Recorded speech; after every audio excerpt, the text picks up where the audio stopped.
All right, so now Queen Elizabeth, the late, but can we just real quick? I know I only have a few minutes. The minute they announced the death of Queen Elizabeth II, I went on social media. I was shocked. What is wrong with people?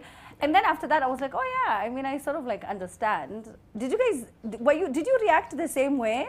Yeah. At first you were like, oh, I can't believe it. And then you go online and you read the tweets and you're just like, oh my gosh, this generation. I think it's realistic. What caught my attention was, I was one of the first people who was saying, this is not the time. Ata kama alifanya, this is not the time. Yeah. But then someone was That's asking, true. Why is it not the time? When is the time? When is the time? That's a very good question. 96 years on earth, when will you be held accountable? When? Yeah. At Not what, in at your what grave. point?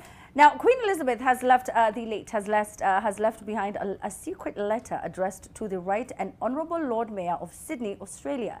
The letter, which was written 38 years ago, is hidden in a vault. Now, the letter's contents should be read after another 63 years. The Queen penned down the letter in November 1986. Its instruction reads, nobody, even the Queen's personal staff, knows the contents of the letter.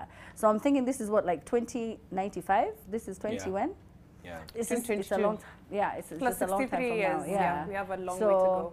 Hakuna mtu wa mathematics. Hakuna mtu wa The Queen was out like, the window. this document cannot be read now, it will be read later. It will be read by our next To be generation. fair, I mean, what could be so bad that not only, because you know, you could say, if I'm dead, it's okay, read it. There's nothing I've done that's bad. But it's like 63 years. It means you even want to make sure your children are probably no longer on this earth. Maybe grandchildren and great-grandchildren. What could be so secret or so, you know, strife-inducing that she would want to keep it Maybe locked? Choma. Maybe she wanted to say she had a crush on, you know, You're so probably. silly. But My question is this. My question is this. So, Cindy, I Yep. give you this letter, and I tell you, I wrote it 38 years ago, but I want you to wait another 6 years. There is no way I will tear it open and read Okay. it there and then. Kwat, Ain't would no you way. wait? No. Would you wait? No. Mariam, would you wait? I would wait. What's the longest you'd wait? Say the truth. I You're not would gonna wait until my deathbed, and And then wait I'll like, until you go I'm like, into wait, it's your time to open armored it. toilet and then I'll open it. All right, so now outgoing Interior CS Fred Matiang'i deactivates his Twitter account 3 days after his farewell message as he exits his powerful office.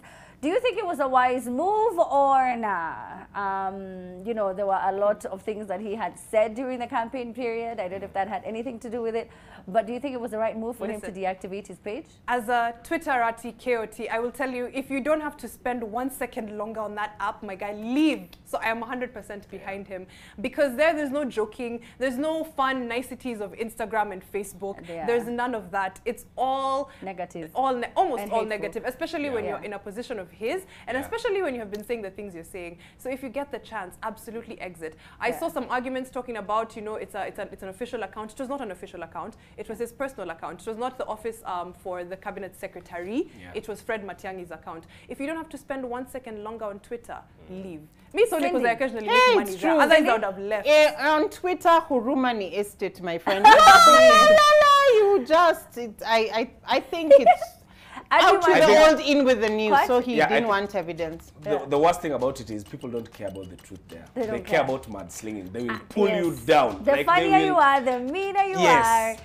I haven't read my tweets in, I think now 7 years. I think, is it Whoa. 7 years? Yes, yeah, I never do. So when people are there, they're like, "Uy, Amina Akufe." I'm like, I haven't read it, bro. Amina, I don't know last what year, you're saying. Aukusoma. Sikwi Soma, but someone will call me. I'll have like Yeah. Jackson, my director, like, "Ooh, bro, me check your Twitter."